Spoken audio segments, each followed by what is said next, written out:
Hegseth, it was a tie, bipartisan opposition, smallest margin since the job was created. You had to break that tie.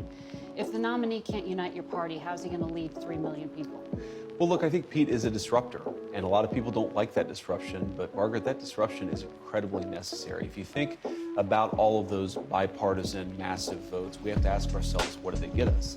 They got us a country where we fought many wars over the last 40 years, but haven't won a war about as long as I've been alive. We've got us a military with a major recruitment crisis, a procurement crisis that's totally dysfunctional, where we buy airplanes for billions and billions of dollars, terrible cost overruns, the delivery dates are always delayed. So we need a big change. Now, admittedly, there are people who don't like that big change, but it is necessary, and it's explicitly what Donald J. Trump ran on, and I think part of the reason why the American people elected him their 47th president.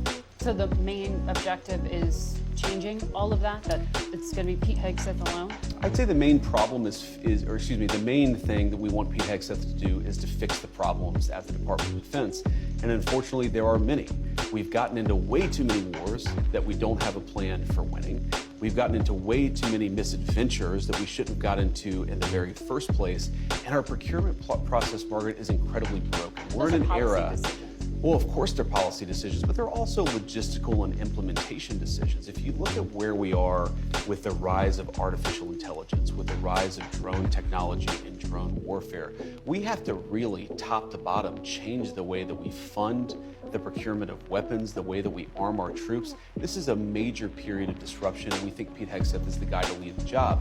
Now, there's another element to this, Margaret, too, which is we believe that military morale, at least until the election of President Trump, was historically low.